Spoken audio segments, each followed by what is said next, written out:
In this video, I'll be looking at my custom Solar Man of the Atom.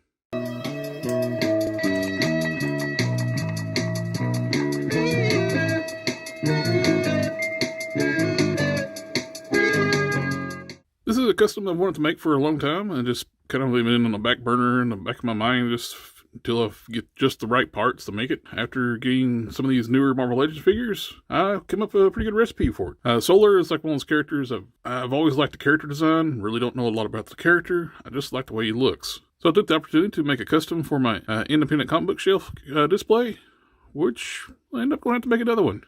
A friend of mine over at Geek Fusion TV, he's a big fan of the Solar as well. So I told him, you can have this one, I'll just make me a new one. In exchange, he sent me the parts I used to make this one, so I'll end up making the new one, and you'll probably be seeing that on one of the live streams we're working on it. But anyway, let's go ahead and just take a look at the figure, and I'll go through over like the process I did to it, and go over the recipe, and let's pop them off the stand. For the recipe for the figure, the base body is a Vulcan with some Corsair's parts. I use the Corsair's butterfly joints, shoulders, lower legs, and I use the hands from a Falcon for the straight hands, and Corsair's fist hands. For the feet, they came from a Firelord, and the head is from the Astonishing Cyclops figure. I want to use all those combination parts, so they're all red, so minimize any kind of paint rub. Because when I'm not working on customs, well, the best way to eliminate paint rub is start with a base figure that's the color that you need. That is the number one way to it. You can prep joints to keep from rubbing, but if your parts are already red, that's the way to go. So with that combination of parts, I had basically all red body, except for the forearms were, of course, blue. Like I mentioned, this is mostly a Vulcan body. The Vulcan arms, the shoulders and butterfly joints from the Corsair. I stripped off the blue paint off the upper torso from the Vulcan. So after stripping the paint off the upper torso, I painted it red. Same way with like the forearms, paint those red. I applied a wash to the whole body. And then I did dry brushing red over top of that to nice blend it. I used a tester's wash on the body. Then dry brush testers over top of that.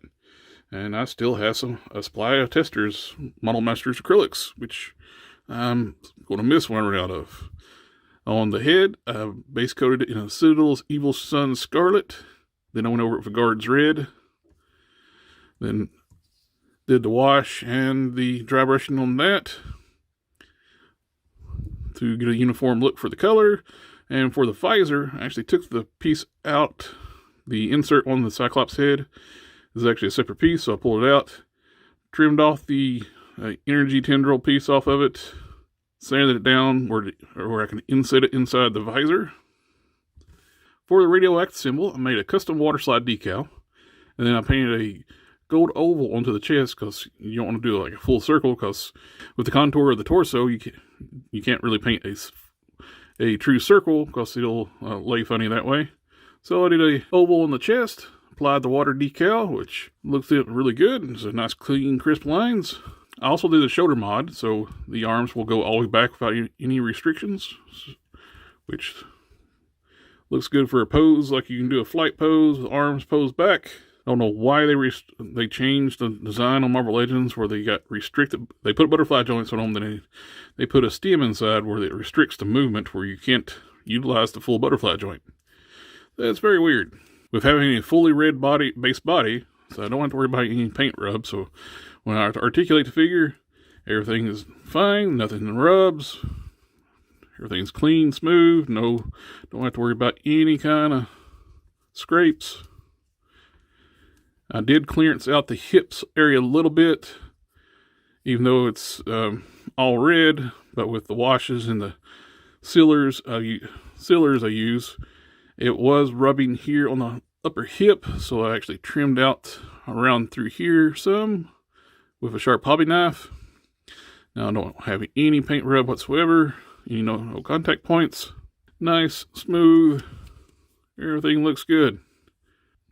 Now the Corsair's actually has red feet too, but I don't like the Vulcan's feet. The Vulcan's feet are like big blocky feet. That's why I want to use the Firelord feet. I think those look nicer on this mold. It fits the character design, I think, a little better too. So these are the falcon hands here. I do have the fist hands from Corsairs. So it's nice to have a little alternate set of hands for different poses. Now the only thing left to do is repeat everything I did with this one to make another one for myself. This one will be going out to my buddy Matt, and I hope you like it. Remember to do that wonderful YouTube stuff. Like, share, comment, subscribe, and I'll catch y'all next time.